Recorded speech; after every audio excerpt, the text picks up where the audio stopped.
So I remember when I finished my exams for secondary school when I was like 16 years old.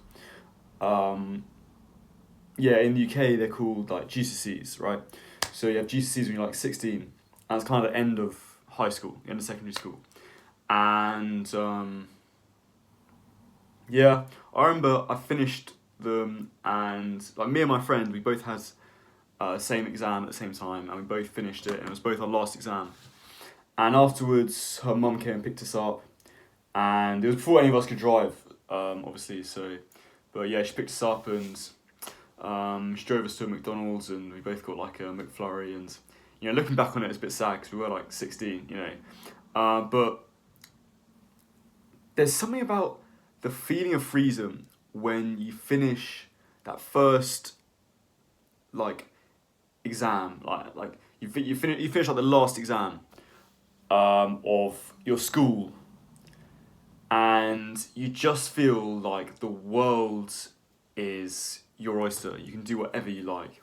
I remember driving back in that car and just kind of looking around, and it was like sudden, like before that moment after I walked out that exam hall, like everything was sort of focused on school. Everything was like I had to do well in these exams.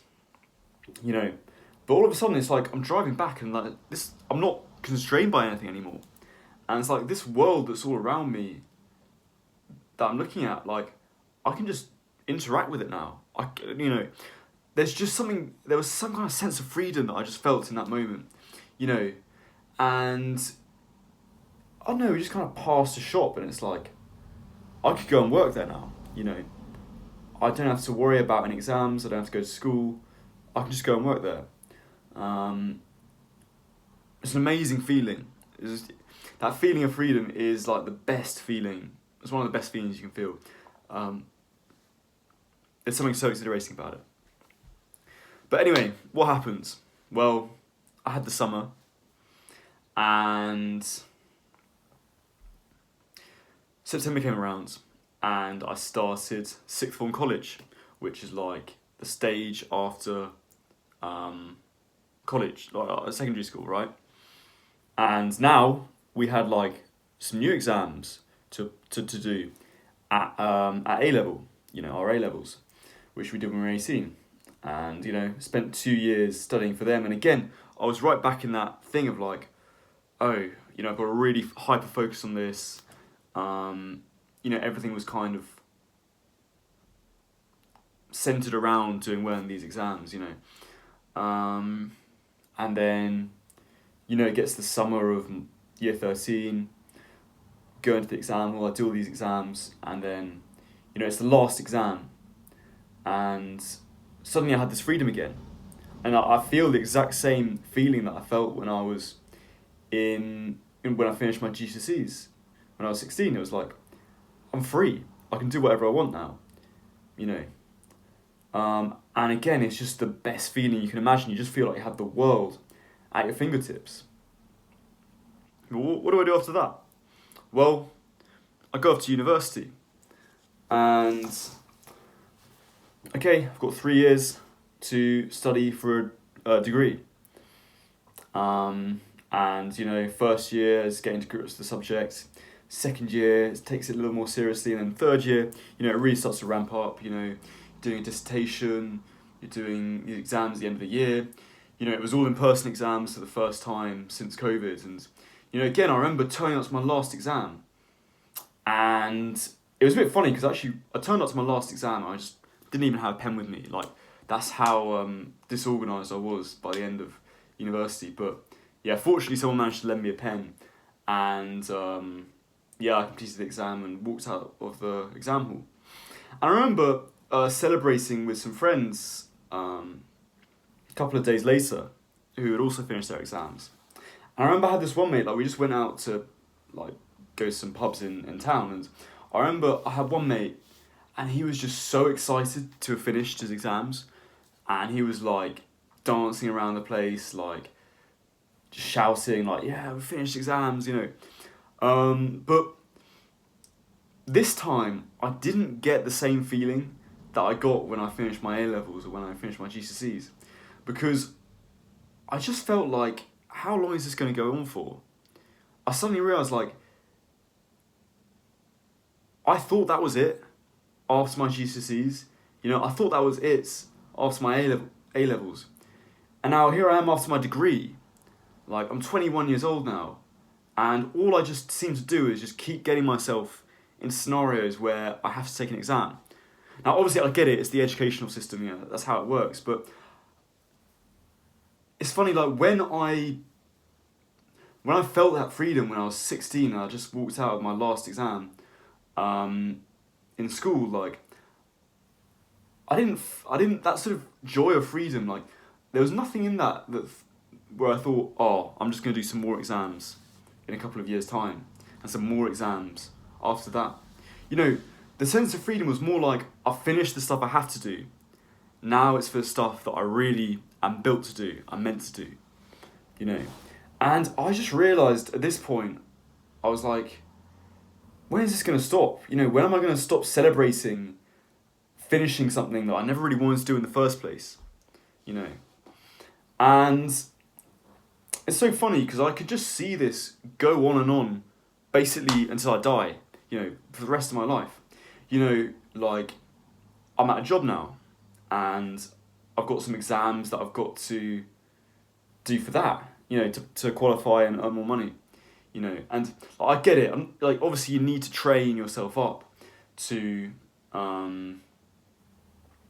be successful in life, you know, whatever. I'm not knocking exams per se. What I am knocking is just this kind of, I think it's dangerous to get into this mentality where you just think, once I finish those exams, then my life will change. Because the truth is, there's always going to be like another thing that you need to do before you're completely free. And there's a great chapter in The Way of the Superior Man that talks about this, and there's one line from it that is just like, it's really good. It's like, it's basically just about not waiting until a certain time where you're more financially free, or when you've done the stuff that you need to do to like actually do what you're made to do in life, you know, to like fulfill your purpose. And he says, like, you know, obligations and, you know, whatever, exams and stuff like that, they've never stopped a man who's really wanted to do something with his life, but they provided plenty of excuses for people who were never up for it in the first place. And it's so true. It's so true. And I just see how when you're in the sort of zone of these exams, whether it's at university or at school, at the time it just feels so important. And it just feels so good once you've done them. But ultimately, they don't really seem to mean anything. Like, unless you decide age 16 that you want to become like a really intelligent professor, and you want to do really well, and you want to study and get to like to the best university, you know.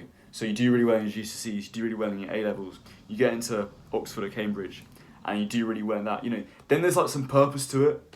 But I just feel for 90% of people, like, there's no real, like, need almost for them to take these exams and do well. And it's just it's just a distraction, you know, and it just gives you something to think about, so that you're not confronted with, like, the vast abyss of your existence.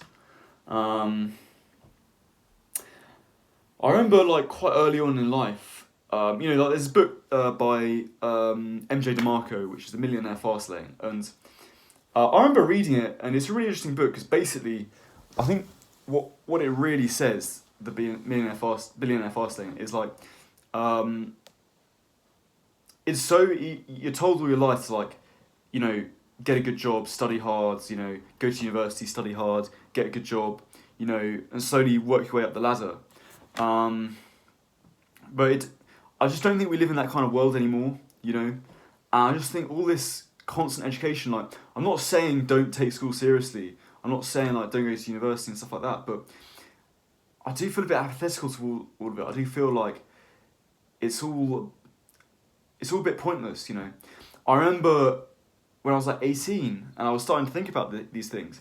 I was listening to a lot of Kanye West at the time, and I remember his first album really well. I really love that first album he did, which was the College Dropout, right? And you know, in Kanye West's own life, like, he actually drops out of school. I don't know if it's university or school or whatever, but he drops out of school to become like a producer and eventually like you know, the most successful musician of his generation, arguably. And there's one skit in it where it's just this guy talking about university, and it's just like, it's really tongue in cheek. He's like, yeah, man, I'm so proud that I've got all these degrees. You know, they're so useful. You know, everyone else is out there going and making money and stuff like that, but they're, you know, I'm the one who's got all these degrees. I know so much, and it's just kind of like Kanye West just kind of poking fun at all these people who just spend their life kind of getting qualified for stuff, but it doesn't really lead you anywhere.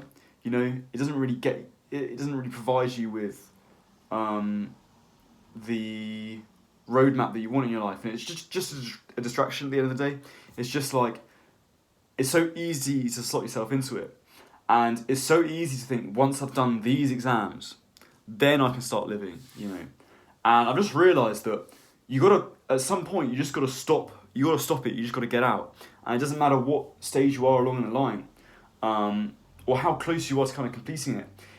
All that matters is you found a good alternative, really, basically, and that's kind of where I am now. It's like, I just need to find a good alternative. Like, I can't keep waiting to live, you know, waiting for the next set of exams to be over, and, you know, once I do these exams, it's going to be like, oh, the next promotion and the next promotion, and, you know,